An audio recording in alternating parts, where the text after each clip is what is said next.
ఎవరాది?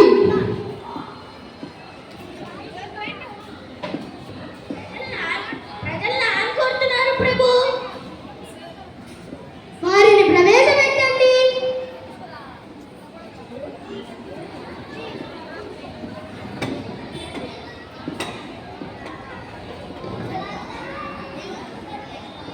దేవదేవ మహారాజా, ఏమిటి మీ విజ్ఞాపన?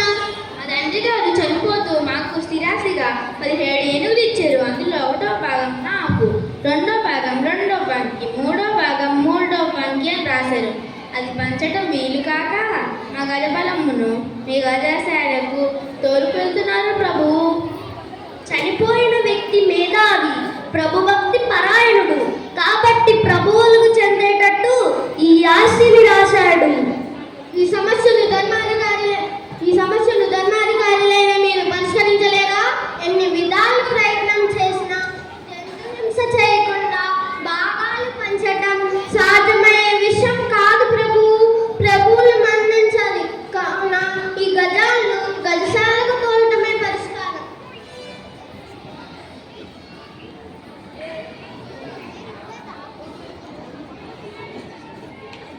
అన్యాయం, అక్రమం.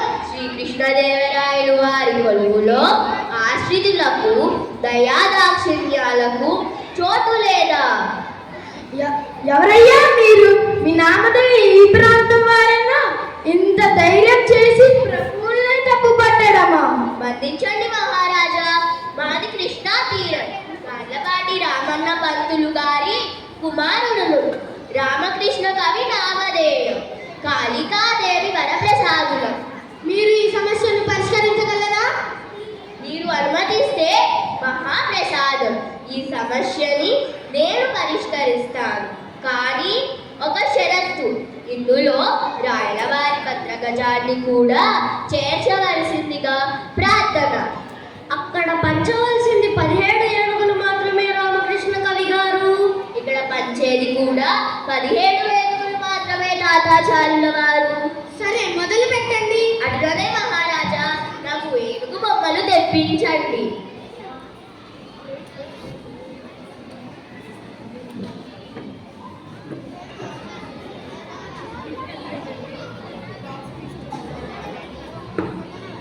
ఇక్కడ వీరి తండ్రి గారు ఇచ్చినవి 17 ఏనుగులు.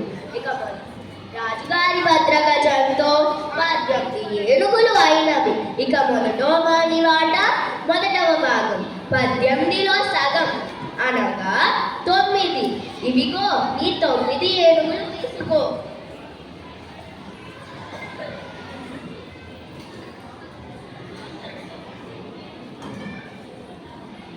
ఇక రెండో వాని వాట 2వ వంతు అనగా 6. ఇవిగో ఈ 6 ఏనుగులు.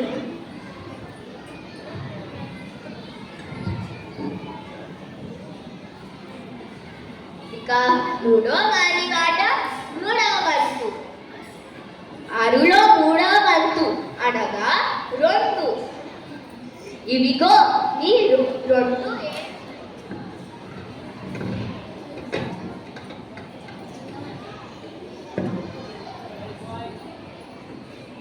ఇక మిగిలినది రాజుగారి భద్రగజం.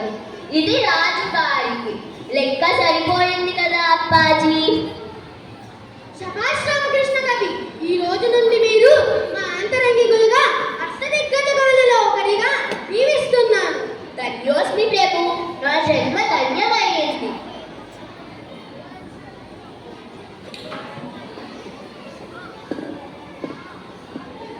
ఆ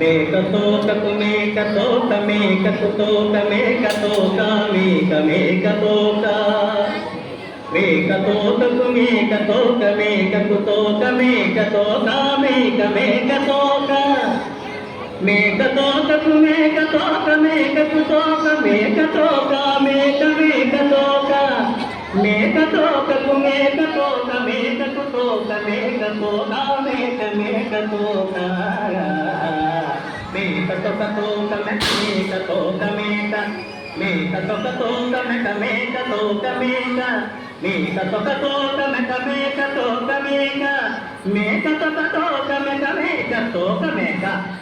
దీనికి అర్థం చెప్పండి.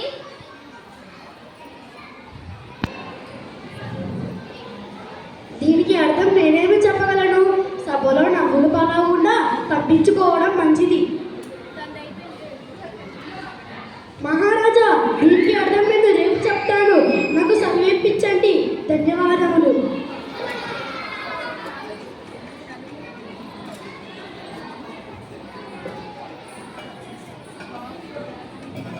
మహారాజా, వీరి దగ్గర విచిత్రమైన పెట్టె ఉంది. అందులో భూత వర్తమాన భవిష్యత్తు కాలాలు చూడవచ్చును.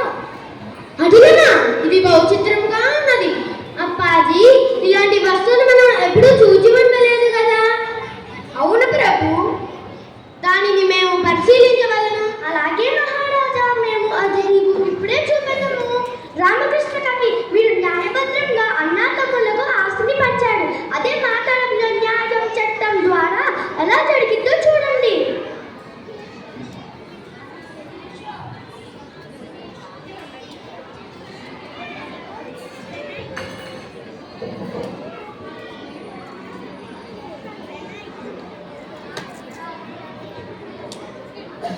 ప్రమీల, ఈ వయసులో అసలు మనకు మనశ్శాంతి లేకుండా ఉంటుంది. ఏం చేస్తాం?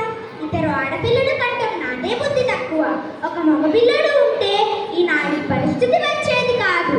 ఆడపిల్లలైనా మగపిల్లలైనా ఈ రోజుల్లో ఒకటే. ఆడపిల్లలు కాబట్టి మనల్ని చక్కగా చూసుకుంటున్నారు.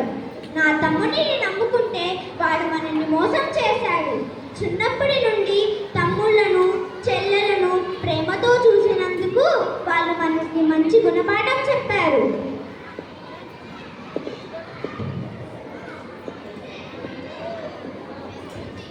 ఎవరండి లోపల? ఎవరు? మీకు కోర్టు నుండి నోటీసులు వచ్చాయి. 20వ తారీఖున మీరు హాజరు కావాలి. ఇంతకీ ఎవరు వేశారు? లెవిన్ కుమార్ అనే వ్యక్తి వేశారు. సరే.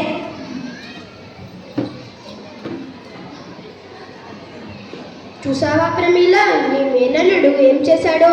ఈ స్థలం మొత్తం మీద దావా వేశాడు. ఎంత దుర్మార్గం! వాడికి ఏమైంది? అయ్యో, నువ్వు బాధపడకు, నేను పిల్లలతో మాట్లాడతా. అమ్మా లక్ష్మి దేవి,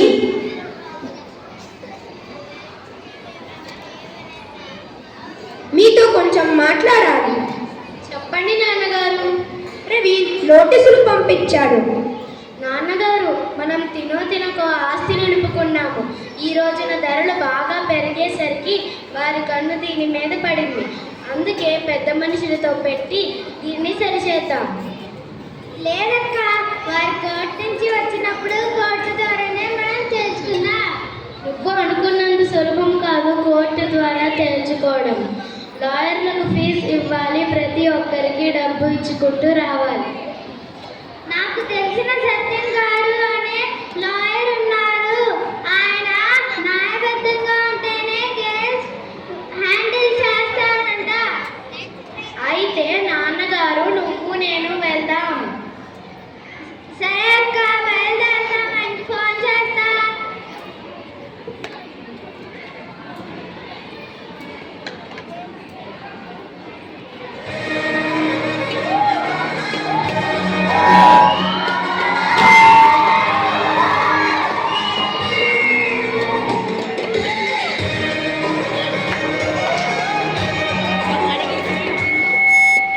నమస్కారం సత్యం గారు. నమస్తే అండి. లాయర్ గారు, ఇదిగో మా డాక్యుమెంట్స్.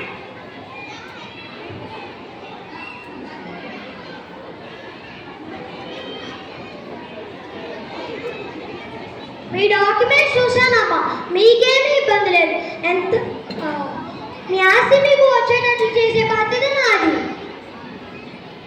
లాయర్ గారు, ఇది మా కుటుంబ సమస్య. మీరు బాధపడమాకండి. వీలైనంత త్వరగా మీకు తీర్పు రావడానికి నేను కృషి చేస్తాను. వీలైతే మీ వాళ్ళని కోర్టు పిలిపించి జడ్జి గారు తీర్పు చెబుతారు. సరే వెళ్ళొస్తా. మంచిదండి.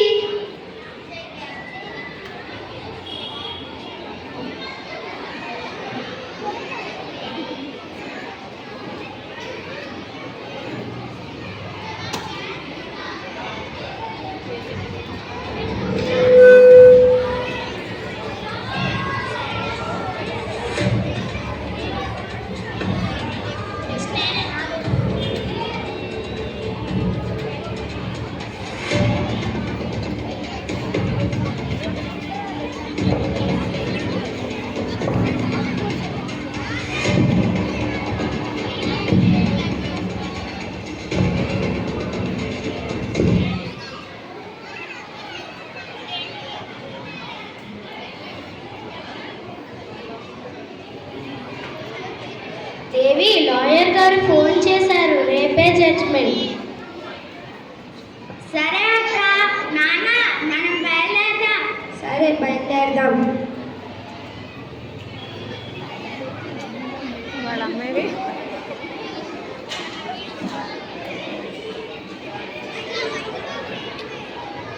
ఈ కేసు పూర్వాపరాలు పరిశీలించిన మీదట ప్రమీల రాణి గారి ఆస్తి వాళ్ళ అమ్మగారు పసుపు కుంకం క్రింద ఇచ్చినవి కావున ఆమెకి ఆస్తి చెందుతుంది. వారి ఇష్టపూర్వకంగా ఏదైనా వారి చెల్లెలకి తమ్ముళ్ళకి ఇస్తే తీసుకోవచ్చు. కానీ అన్యాయంగా అక్రమంగా దావాలు వేస్తే చట్టరీత్యా శిక్షార్హులు అవుతారు. ఆవిడ తదనంతరం ఆమె కుమార్తెలకు ఆమె ఆస్తి చెందుతుంది. The court is అడ్జర్న్డ్.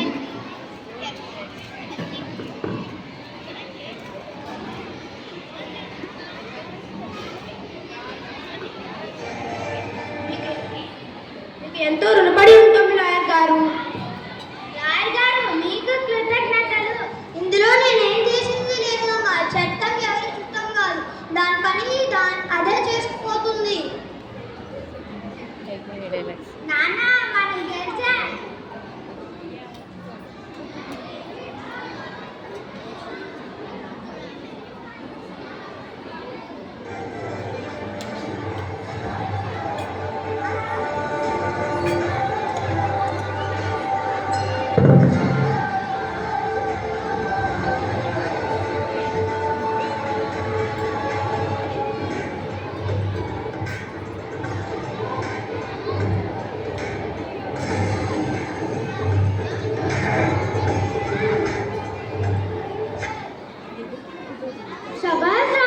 శభాష్ బాలయ్య, మీ తరంలో న్యాయానికి ధర్మానికి ఇంత విలువ ఇవ్వటం నాకెంతో గర్వంగా ఉంది.